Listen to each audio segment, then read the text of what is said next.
So this is Richard and Pete up on the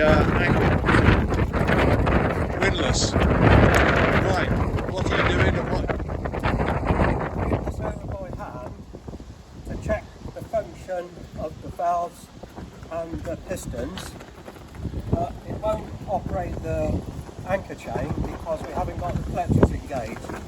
It's normally be done by steam rather than by hand, but it could be done by hand if needed.